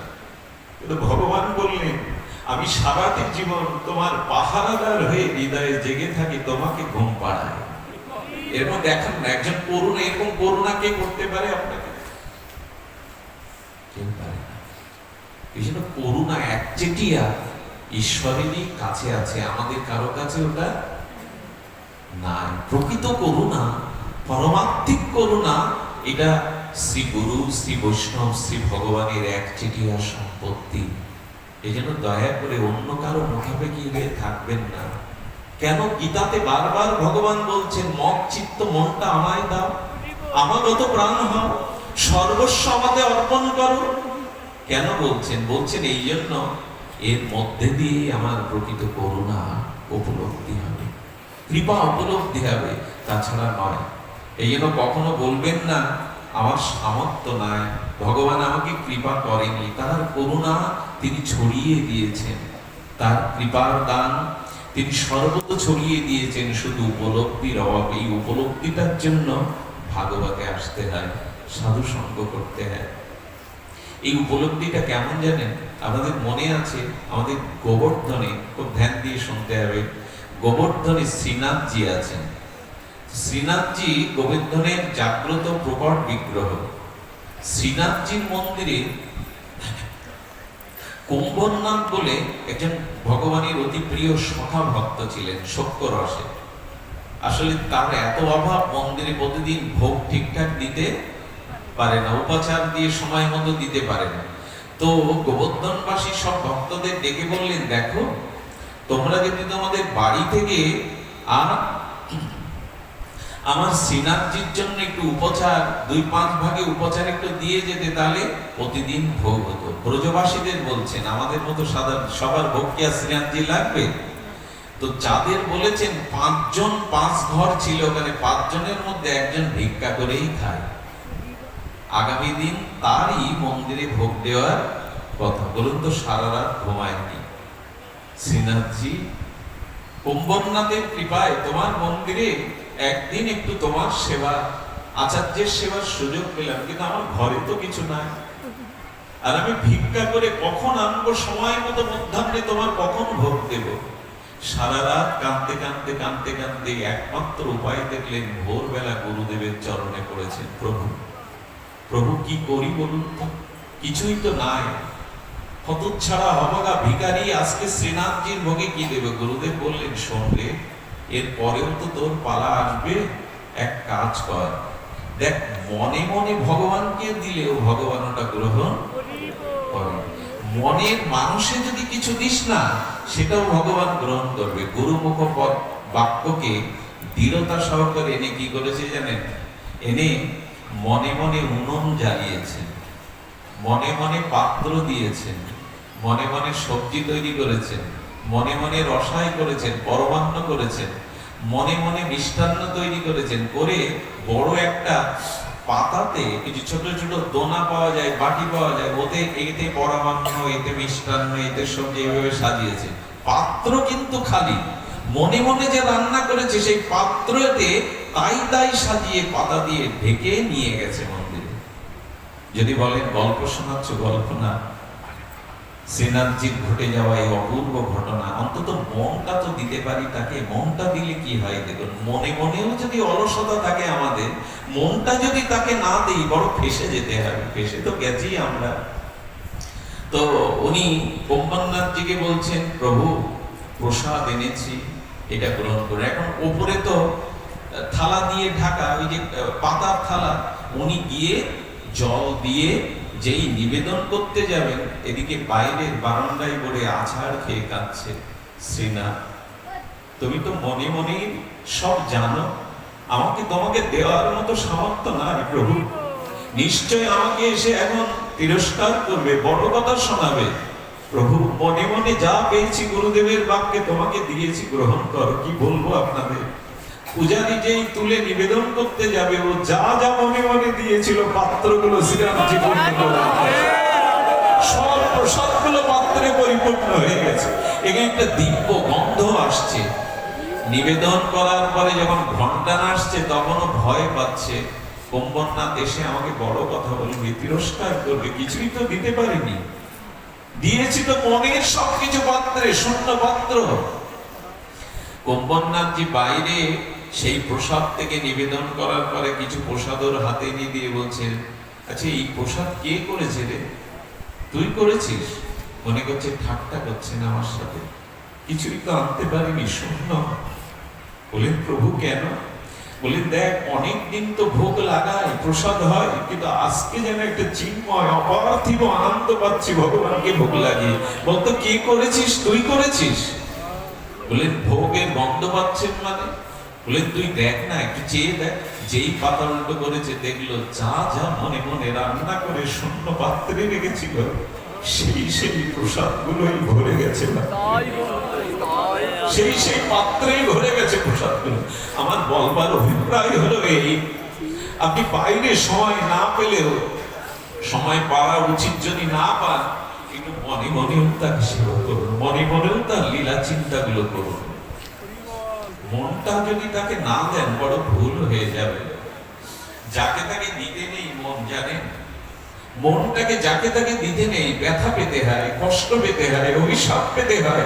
এই জন্য ভগবান আগে ভাগেই চাইছেন মনটা আমায় দাও, তোমার মনে অন্তত অনুরাগটা তুমি আমায় দাও, আমায় দাও। মনে মনে চিন্তা করলে বাইরে ফল পাওয়া যায়, তার সব থেকে বড় দৃষ্টান্ত ফরিদপুরের মাটি। আমি এই মাটিতে আসবার আগে প্রণাম করি, কেন জানেন? বন্ধু সুন্দরের স্মৃতি বিজড়িত, অনেক মহাপুরুষের স্মৃতি বিজড়িত এই মাটি। মাটিটা তো আর নষ্ট হয়নি, মাটিটা মাটি আছে। ব্রজের অনেক কিছু নিত্য লীলায় প্রবেশ করেছে, কিন্তু বৃন্দাবনের ধুলি আজ ধুলি আছে, নষ্ট হয়নি। শুনুন, মনে মনে চিন্তা করলে কি হয়। আমাদের বন্ধু সুন্দর, শ্রী শ্রী বন্ধু সুন্দর 14 বছর এক ঘরে বসে না রাধারানীর চরণ চিন্তা করতেন। কয় বছর? 14 বছর। এটা মুখের কথা। তো বন্ধু সুন্দর অন্তর্মনা হয়ে যখন ঠাকুরানীর প্রেমময়ী লাদিনী অধীশ্বরীর চরণ চিন্তা করতেন, 14 বছর চিন্তা করার এই অনুধ্যান করতে করতে কি হয়েছিল জানেন? ওই মন্দিরের পাশ দিয়ে, ওই ভজন কুটিরের পাশ দিয়ে যে কোনো ব্যক্তি গেলে এক চিন্ময় অপার্থিব গন্ধ ভেসে আসতো, সে দাঁড়িয়ে পড়তো, এবং গন্ধটা তার নাসিকা দিয়ে ভেতরে গেলেই তার ভিতরে একটা ভাব দশা আসতো। গন্ধটা কোথা থেকে আসে? বলে শোনো, গন্ধবতী পৃথিবী, ফুলের মধ্যে যে গন্ধটা পায় এটা ফুলের না, এটা রাধারানীর চরণ থেকে এসেছে।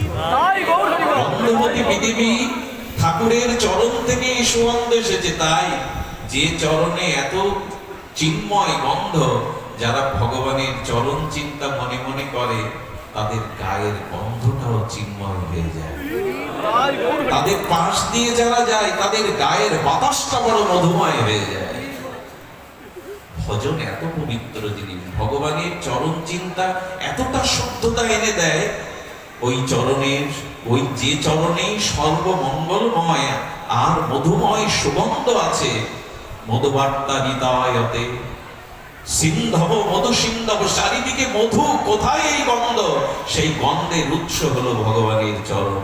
তাই চরণ চিন্তা যারা মনে মনে করে তাদের হৃদয়ে সুগন্ধ ভরবে, তাদের হৃদয়ে পরমানন্দ আসবেই, তাদের হৃদয়ে আর ভক্তি সুগন্ধ বাতাবরণ বইবে। মনে মনে করুন। প্রতিষ্ঠানপুরের ব্রাহ্মণ শ্রীজীব গোস্বামী শতসন্দর্ভে উল্লেখ করেছে, দরিদ্র ব্রাহ্মণ গাভীর পাল চড়িয়ে বেড়ায়, কিছুই তো নেই। পাঠে গিয়ে একদিন শুনলেন, পাঠে গিয়ে শুনছেন যে মনে মনেও ভগবানকে বাইরে আচ্ছা, এই কথা শুনে কিন্তু যারা ধনী আছেন, যারা সামর্থ্যবান লোক আছেন, তারা আবার এই বুঝে নেবেন না তাহলে আর বাইরের আয়োজন করি কি হয়, আমিও কাল থেকে মনে মনে লাগাবো, খবরদার। এই ভেবে ভাবলে কিন্তু তো ভুল হয়ে যাবে। বরঞ্চ যারা গৃহী, যারা সংসারী, যাদের অর্থবিত্ত সামর্থ্য আছে, তাদের আয়ের একটা অংশ ভক্ত ভগবানের সেবায় লাগাতে হবে, নাহলে পড়তে হবে, দোষ হবে। ওই অর্থ অসুখে বিসুখে চলে যাবে, সন্ত্রাসীরাতে চলে যাবে, মামলা মোকদ্দমায় চলে যাবে। আয়ের একটা অংশ ভক্ত ভগবানের সেবায়, সৎ কাজে, সমাজ কল্যাণে ব্যয় করো, নাহলে ওটা তোমার কাছে থাকবে না। যাদের সামর্থ্য নাই তাদের বলা হয়েছে মনে মনে করো। এই ব্যাখ্যা আবার ওই ব্যাখ্যাতে ফেললে কিন্তু অপরাধ হয়ে যাবে। তো প্রতিষ্ঠানপুরের ব্রাহ্মণ বাইরের সামর্থ্য নাই, পাঠে শুনেছেন মনে মনে মন্দির নির্মাণ করা যায়, মনে মনে বিগ্রহ প্রতিষ্ঠা করা যায়, মনে মনে ভোগ লাগানো যায়। বলে বারে, এতদিন কেন জানিনি, এতদিন কেন বুঝিনি। গাভীগুলো ছেড়ে দিয়ে বটবৃক্ষের ছায়ায় বসে বসে স্নান করেছে, তিলক নিয়েছে, সব মনে মনে, বাইরে না। সেই মনে মনে তিলক নিয়ে বলছে মন্দির তৈরি করি। আচ্ছা, প্রথমে ইট কাঠ এনেছে মনে মনে, ইট সিমেন্ট পাথর। বলে মনে মনে যদি তৈরি করি তো ইট কাঠ পাথর দিয়ে করবো কেন, মণিমুক্তা দিয়ে করি। মনে তো আর সামর্থ্য লাগছে না কেনা, মনে মনে একতলা মন্দির নির্মাণ করেছেন, চূড়া করেছেন, স্বর্ণ সিংহাসন করেছেন, লক্ষ্মী নারায়ণকে বসিয়েছেন। বলে ঠাকুরকে বসিয়েছি তো ভোগ লাগাতে হবে, সবগুলো মনে মনে, চোখ বন্ধ করে অন্তর্রাজ্যে হারিয়ে গেছে। পরমান্ন রান্না করেছেন, ক্ষীর পরমান্ন করে, ওটা যখন তুলসী পাতা মনে মনে দিতে যাবে তখন দেখছে এটা সেবা উপযোগী হয়েছে, তো মানে শীতল হয়েছে। তো কোন গরম প্রসাদে তুলসী পাতা দিয়ে নিবেদন যেটা সেবার উপযোগী নয়, তাতে তুলসী পাতা দিয়ে নিবেদন করবেন না। ওটা সেবা উপযোগী কিনা দেখতে হবে। অনেক আছে ব্যস্ততার সহিত যা আছে ওই তুলে তুলে দিয়ে দিল, আপনি তো পেতে পারবেন না, ওটা তো তাকে কেন দিচ্ছেন? এই জন্য ভগবান সেবা করতে গিয়ে খুব তাড়াহুড়োটা আমার মতো করে করা উচিত নাই। যেন সেবা সবার দ্বারা হয় না, অনুভূতি চায়, অনুভব চায়, যেটা তার সেবা উপযোগী না। তো ও এরকম তর্জনী দিয়ে অনামিকা দিয়ে দেখতে গেছে যে সেবা উপযোগী শীতলে, যেই দেখতে গেছে মনে মনে ইস করে উঠে বাইরের আঙুল পুড়ে গেছে। আচ্ছা বলুন তো, মনের পরমান্ন, মনের ক্ষীর, মনের আঙুল বাইরে পড়ে কি করে? যেই পুড়ে গেছে সেই নারায়ণ বৈকুণ্ঠ হেসে উঠেছেন। যেই হেসে উঠেছেন, কমলা দেবী বলছেন প্রভু নিশ্চয়ই তোমার কোন ভক্তের লীলা দেখে তুমি হেসেছো, আমাকে বলো কি লীলা। তো বলে দেখো এই পাগলের কাজ। প্রতিষ্ঠানপুরের ব্রাহ্মণ সে মনের ক্ষীরে বাইরের আঙুল পুড়িয়ে ফেলেছে। লক্ষ্মী দেবী বলতে আমি বিশ্বাস করি না মনের ক্ষীরে কেউ বাইরের আঙুল পড়ে। এই রাজ্যটা সবসময় যুক্তি দিয়ে বোঝানো যাবে না। আধ্যাত্মিক রাজ্যটা, ভক্তির রাজ্যটা, প্রেমের রাজ্যটা সবসময় যে যুক্তি দিয়ে বোঝানো যাবে তা নয়। আঙুল পড়ে গেছে। নারায়ণ তখন বলছে বিশ্বাস যদি না হয় ওকে নিয়ে এসে বৈকুণ্ঠে নিয়ে এসে সাক্ষাৎ দেখো। এটা একটা যুক্তি বটে। উনি বৈকুণ্ঠে দুধ আর বিমান পাঠিয়েছেন, ওকে নিয়ে আইতো। সরাসরি বৈকুণ্ঠে যাওয়ার পরে বলছে তোমার আঙুলটা দেখি। লক্ষ্মী দেবী ঠিক ঠিক দেখছেন অনামিকার একটা অংশ পুড়ে গেছে। অবাক হয়ে বললেন সে কি রে, তুই মনে সেবা দিতে গিয়ে বাইরে নাঙল পুড়িয়েছিস, তোর সেবার এত অনুরাগ, এক কাজ কর, তোকে আর ফিরে যেতে হবে না, সাক্ষাৎ এখানে বসেই সেবা কর, সাক্ষাৎ এখানে বসেই সেবা কর। এখন মনে মনেও যদি আমাদের কৃপণতা থাকে না, তাহলে আর কি হবে গো? আমরা তো কাজের দোহাই দিই, কর্মের দোহাই দিই, ব্যস্ততার দোহাই দিই। আমার কি মনে হয় জানে, গাড়ি খারাপ হলে সারাই করতে হবে বুঝি, আমার মোবাইল খারাপ হয়েছে সারাই করতে হবে বুঝি, বাড়ির নর্দমার পাইপটা খারাপ হয়ে গেছে সারাই করতে হবে বুঝি, সব কিছু বুঝি, কিন্তু আমাদের বুদ্ধিটা যে খারাপ হয়ে গেছে তার সংশোধনটা বুঝি না। বুদ্ধিটা যে নষ্ট হয়ে গেছে, এই বুদ্ধি নষ্ট।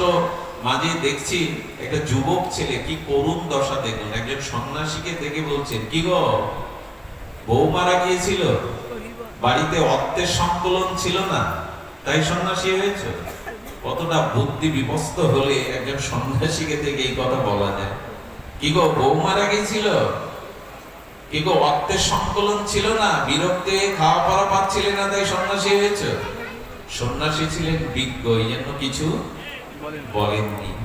তারা তো অন্তর্মনা। আমি চিন্তা করলাম আমাদের বুদ্ধিটা কতটা বিনষ্ট হয়ে গেছে। সাধু দেখলেই, তিলকমালা দেখলেই মনে করে এরা অন্য গ্রহের লোক। দেখবেন এমন এমন জায়গা আছে, আপনি তিলকমালা শিকারে গেছেন, এমন আর চোখে তাকাবে, ভাববে আপনি এই গ্রহের লোক না। তার মানে আমাদের বুদ্ধিটা বিগড়ে গেছে। সেই বুদ্ধি শুদ্ধ একমাত্র ভগবত ভজন না করলে, সাধু সঙ্গ না করলে বুদ্ধি শুদ্ধ কোনোদিনই হয় না। বিনু সৎসঙ্গ বিবেক না হই, বিবেক কখনো সাধু সঙ্গ ছাড়া হবে না। হরি কথা, সাধু সঙ্গ, ভগবত শ্রবণের মাধ্যমেই কেবল আমাদের চিকিৎসা হতে পারে বুদ্ধি।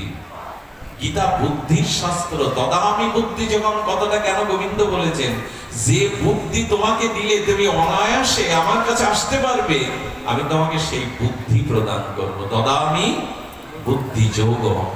এই জন্য সুবুদ্ধিটা আর বড় দরকার। কূট বুদ্ধি এসে গেছে আমাদের, আর আমাদের কৃপণতাও বলিহারি গো।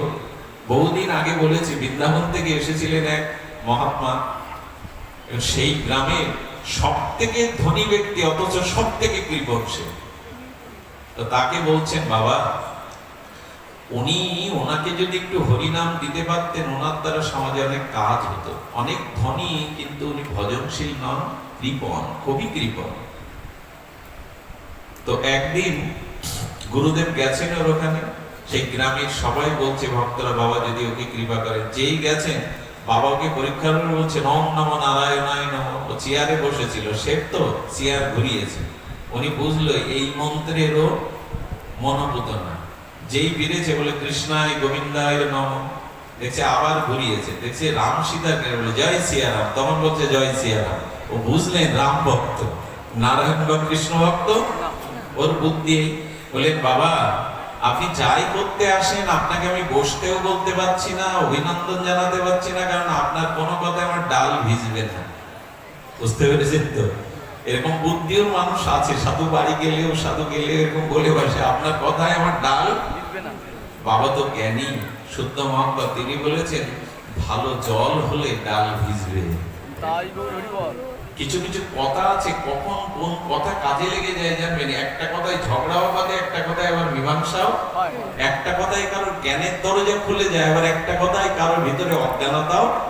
কথা যে কখন তীরের মতো কাজ লাগবে, যেই বলেছে যেন তেন জল না, যে জল শুদ্ধ জল, তাতেও ডাল গলবে, উঠে দাঁড়িয়েছে। বুঝতে পারছেন ইনি সাধারণ সাধু? উত্তরটা ঠিক পেয়েছেন তো? বাবা কিছু মনে নেবেন না, আমার বুদ্ধিটাই ব্যবসা করতে করতে, টাকা রোজগার করতে করতে এই হয়ে গেছে, এখন আপনি বসুন, আপনি বসুন। বলে বসবো না বাবা, তোমার কানে একটু রাম মন্ত্রই দিয়ে যাব। আর তুমি তখন বলছে, বাবা রাম মন্ত্র দিন, কিন্তু এই যে ঠাকুর ঘরে গিয়ে ভোগ রাগ সেবা লাগানো অর্চন, এগুলো কিন্তু আমার দ্বারা।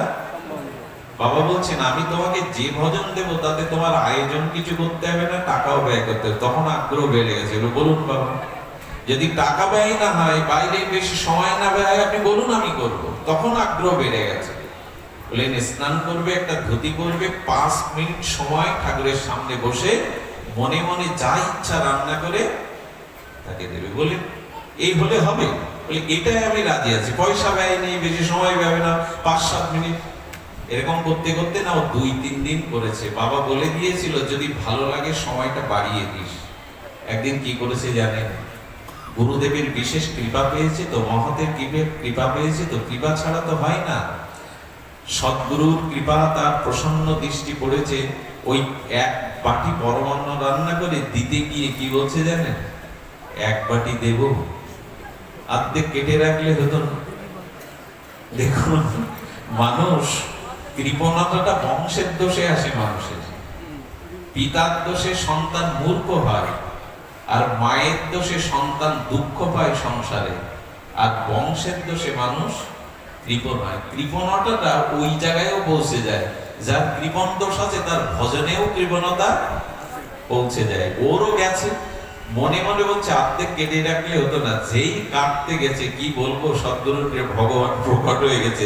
তোর কি এসে যায়? হ্যাঁ, মনে মনে দিচ্ছিস তবু তোর কি এসে যায়? বাইরে প্রকট হয়ে গেছে।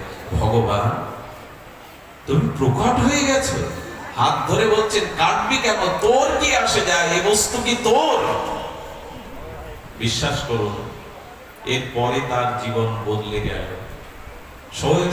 সহায় সম্পত্তি সবকিছু ভগবানের নামে লিখে এসে ব্রজবাসী হয়ে গেছিল। আমার বলবার ইচ্ছা, একটু মনে মনেও যদি তাকে স্মরণ করি, একটু মনে মনেও যদি তাকে কিছু নিবেদন করি, তিনি মনোগ্রাহী, তিনি মনে মনেই গ্রহণ করবেন। একটা গৌর লীলা বলি, এটা গৌর কথা বলবার এরকম সুখময়, আনন্দময়, এত তাপদহে মানুষগুলো দাঁড়িয়ে রাস্তায় কিভাবে হরিকথা শুনছে। আমার কি মনে হয় জানেন? আমি বহুবার বলেছি, এখন যদি আমাকে বলে দেবতারা তুমি স্বর্গে চলো, আমি অনুরোধ করে বলবো এই ভাগবত অনুষ্ঠান ছেড়ে আমি স্বর্গে যাব না। স্বর্গে আমি খুব দৃঢ়স্বরে বলতে পারি, এই সময়টুকু যদি আপনাকে স্বর্গেও নেওয়া হয়, আপনি এই আনন্দ করেন, স্বর্গে হরিকথা নাই, সাধু সঙ্গ নাই। স্বর্গ তুলায়াং লবে না বিনা সর্গং না পুনর্ভবং ভগবত সঙ্গী সংঘর্ষ মত্ত নাম কিমতা শিষা। ভাগবত বললেন, সামান্য সময়ও যদি নিষ্কিঞ্চন শুদ্ধ সাধুর সঙ্গ হয়, হরিকথা হয়, তবে সেটা স্বর্গপ্রাপ্তি, মোক্ষ প্রাপ্তির থেকে মহান। সামান্য সময়ে যদি সাধু সঙ্গ হয়, স্বর্গপ্রাপ্তি, মোক্ষ প্রাপ্তি এর কাছে প্রাপ্তি নয়। কারণ বৈকুণ্ঠেও হরিকথা নাই, হরি আছে, হরির চরণ আছে, সাধু সঙ্গ নাই। এই জন্য এই পার্থিব পৃথিবীতে একমাত্র ভাগবত সঙ্গ, হরিকথাই হলো আমাদের সব থেকে নিরাপদ, সব থেকে আনন্দময় স্থান। এখানে না থাকে সংসারের জ্বালা, এখানে না থাকে সংসারের মাথায় কোনো বোঝা, এখানে না থাকে নারী পুরুষের প্রতি বিকার আকর্ষণ, এখানে না থাকে কোনো সাংসারিক চিন্তা। এখানে মাথা থেকে ভার নেমে যায়, হৃদয় শীতল হয়ে ওঠে। ভগবত অমৃত বর্ষণে তব কথামৃতমের দ্বারা চিত্ত প্রশান্ত পাই, চিত্ত স্বর্গ মোক্ষ থেকে আনন্দ পাই। তাই যখনই সময় পাবেন সাধু সঙ্গ, হরিকথা শ্রবণ করবেন। যখনই সময় জীবনে পাবেন সাধুর সঙ্গে হরিকথা শ্রবণ করবেন। আর এটি আমাদের এই বঙ্গের এই মাটির একটি গুণ। এখানে এক মুহূর্তেও যদি সাধু সঙ্গে একটু ভগবানকে নিবেদন করা যায়, একবার হা গৌর বলা যায়, হা নিতাই, হা কৃষ্ণ, তিনি মায়া বন্ধ হতে তার পার করবে। চৈতন্য চৈতামৃতের বয়রে বলা আছে, কৃষ্ণ তোমার হলাম যদি বলে একবার, কেউ যদি মন প্রাণ খুলে বলে কৃষ্ণ তোমার হলাম, মায়াবদ্ধ হতে কৃষ্ণ তারে করেন পার। একবার যদি হৃদয় থেকে বলা যায়। এই জন্য মনে মনে তাকে ভালোবাসা। শোনেন, আপনাদের প্রদ্যুম্ন ব্রহ্মচারীর কথা মনে হয়, নৃসিংহানন্দ ব্রহ্মচারী, ইনি নৃসিংহদেবের উপাসক ছিলেন। মহাপ্রভুর কিছু ভক্তরা সংকীর্তন করতেন, কিছু ভক্তরা সেবা করতেন, কিছু ভক্তরা মনির মতো মনে মনে মহাপ্রভুকে আনন্দ দিতেন। শুনুন সেই মার্মিক ঘটনা। লীলাটি আমার বড় হৃদয়ে স্পর্শ করে, নিশ্চয় আপনাদেরও স্পর্শ করবে। তো সেই প্রদ্যুম্ন ব্রহ্মচারী, নৃসিংহানন্দ ব্রহ্মচারী নাম ছিল, তো উনি কি করেছেন, মনে মনে একদিন বাইরে শুনতে পেলেন গৌর হরি বৃন্দাবনে যাবে। কোথায় যাবে মহাপ্রভু? ব্রজে যাবে। উনি বললেন, প্রভু তোমার চরণে লক্ষ্মী দেবী হাত দিতে গিয়েও তার হাত কাঁপে, কারণ লক্ষ্মী দেবী একে তো কোমল, তারপরে তার হাত আরো কমল, কিন্তু তোমার চরণ এত কমল যে লক্ষ্মী দেবীরও হাত কাঁপে। সেই চরণে তুমি পাদুকা পরো না প্রভু, তুমি খালি পায়ে ব্রজের পথে যেতে গিয়ে কাকর ফুটবে, কাকা ফুটবে, আমি তো সহ্য করতে পারবো না। এই দেখুন ধ্যান কাকে বলে, ভগবানের সুখ দেওয়া কাকে বলে। ভজন মানে আর কিছু নয়, ভজন মানে ভগবানকে আনন্দ দেওয়া, সুখ দেওয়া, এটাই তো ভজন।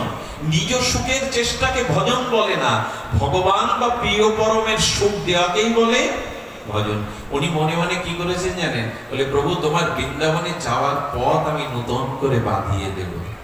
এক জায়গায় বসে বসে বৃন্দাবনে যাওয়ার পথ তৈরি করছেন। আহা, শুনলেও চিত্ত কত নির্মল হয়।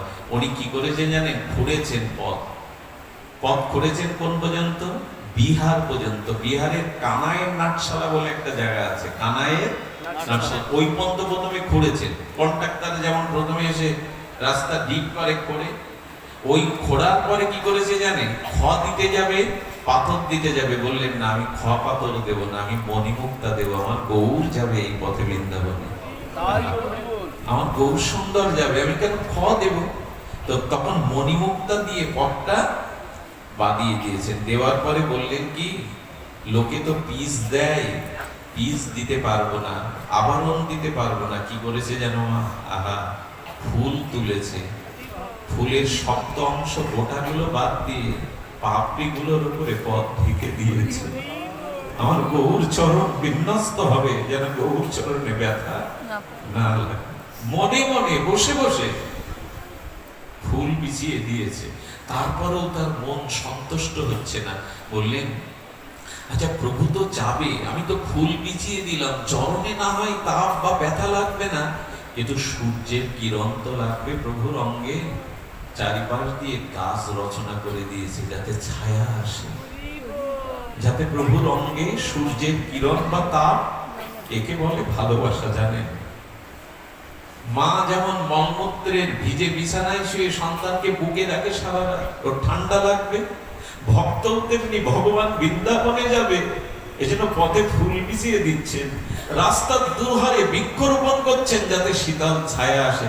তারপরে বললেন, বাতাসটা যে গরম, বাতাস আসবে যে গরম তপ্ত বাতাস, মাঝে মাঝে কি করেছেন জানেন, সরোবর করে দিয়েছেন, সরোবর করে মানে পদ্ম ফুল ফুটিয়েছেন যাতে নির্মল বাতাস গৌর গায়ে আসে। আর কি করেছে জানেন, আর পাখিগুলোকে কলকাকলির দ্বারা যাতে প্রভুর কর্ণে সুর যায়, ব্যঞ্জনা যায়, পাখিগুলোকে বসিয়েছে বৃক্ষে, যে তোরা কলকুঞ্জন করে প্রভুর কর্ণকে আনন্দ দেবে।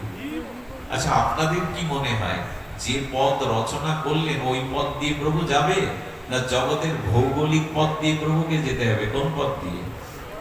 ও তো মনের পথ, কিন্তু প্রভুকে বৃন্দাবনে যেতে গিয়ে তো বাইরের ভৌগোলিক যে পথরেখা আছে এই পথ দিয়ে যেতে হবে।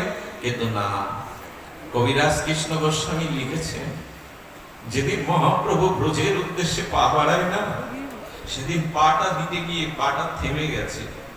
মনে মনে চোখটা মুদ্রিত করে বলছেন, প্রদ্যুম্ন আমি তোমার তৈরি করা পথেই পা দিয়েছি, তুমি মনে মনে যে পথ রচনা করেছো, আমি তোমার তৈরি কথা সেই ফুলময় বিছানাময় পথে মহাপ্রভু ধীরে ধীরে পা দিচ্ছেন, বিন্যস্ত করছেন। প্রভু বৃক্ষের ছায়া উপলব্ধি করছেন, সরোবর উপলব্ধি করছেন, আর বললেন আমি তোমার পথে যাচ্ছি। সব থেকে প্রমাণ কি জানেন, যে ওই পথে গেলেন, তার সব থেকে প্রমাণ শুনুন।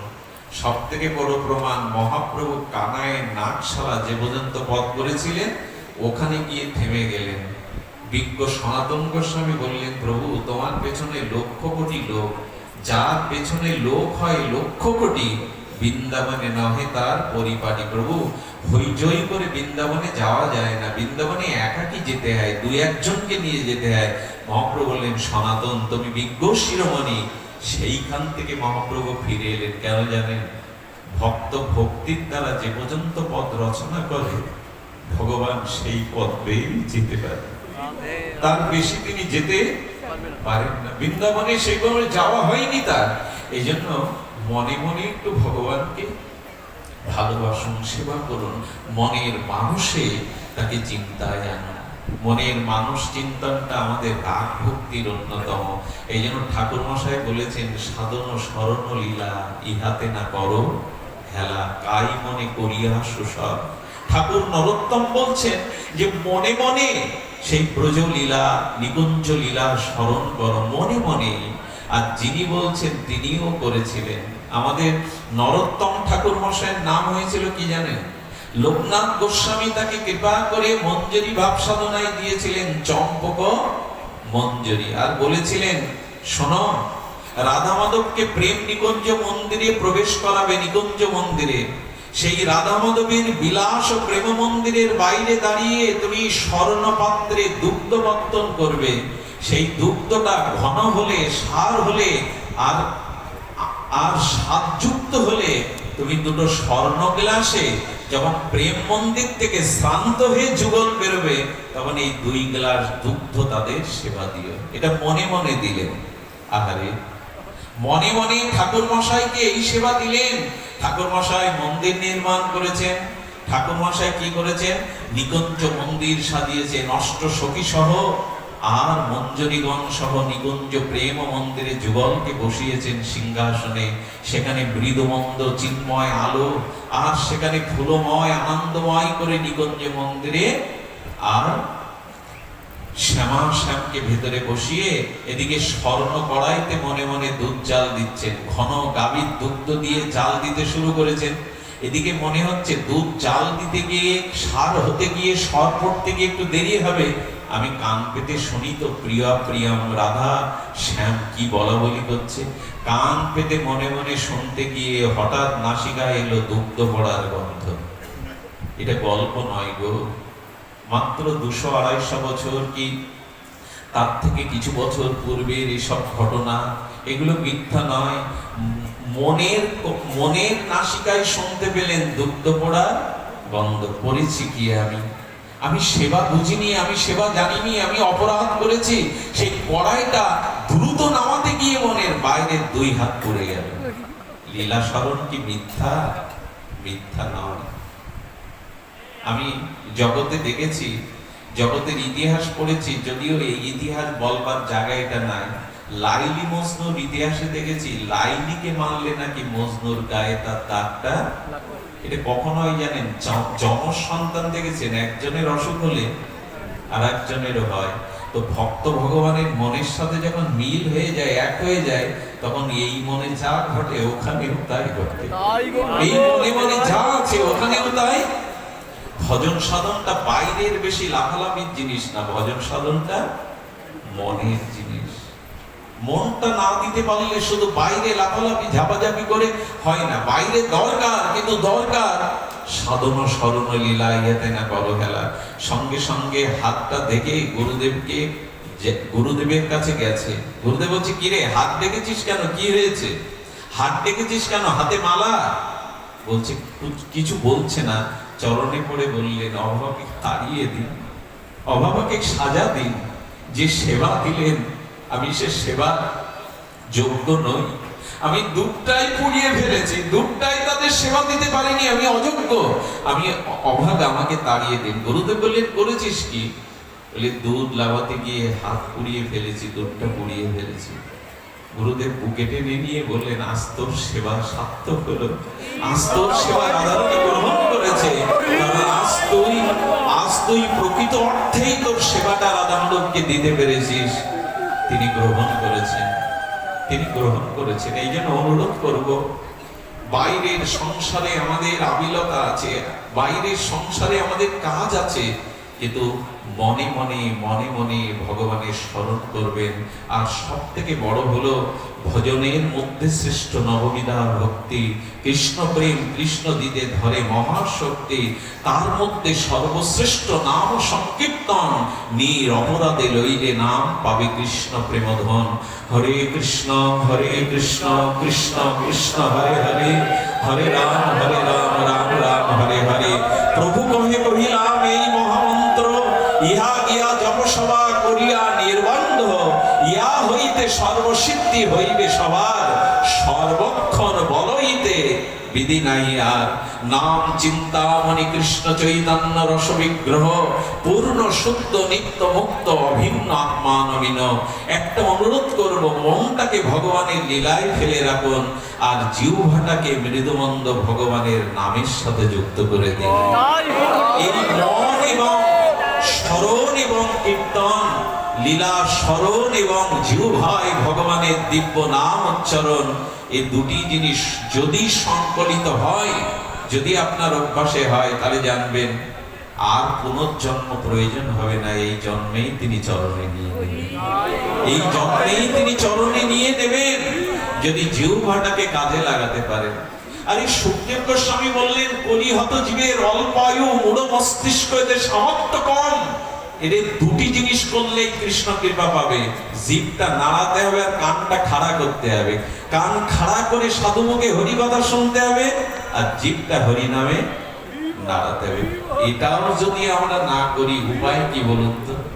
এইটুকুও যদি অলসতা থাকে, আমাদের উপায় কি? তাই সর্বশেষ এই নিবেদন করে যাব যে নাম নিন, ভগবানের কথা, লীলা কথা হৃদয়ে স্মরণ করুন। শিবপাড়ার সার্বজনীন এই যে সংকীর্তন সেবক বৃন্দের দ্বারা আজকের যেই ভাগবত যজ্ঞ, এটার পূর্ণতা পাক। আগামী যে নাম যজ্ঞ, আপনাদের মঙ্গলময় উপস্থিতি সকলের প্রার্থনা করে, যজ্ঞের দ্বারা জগৎ জীবের হিত বা কল্যাণ হোক এই প্রার্থনা করে, সবার শান্তিময়, আনন্দময়, ভজনময় জীবন প্রার্থনা করে একটা অনুরোধ করে যাব। সেই অনুরোধটা হলো, আপনাদের চরণ ধুলিটা বাতাসে উড়িয়ে আমার মস্তকে দেবেন, যাতে আপনাদের মতো হরিকথা শ্রবণে সৌভাগ্যটা হয়। একটা নিয়ন্ত্রণ আপনাদের জানা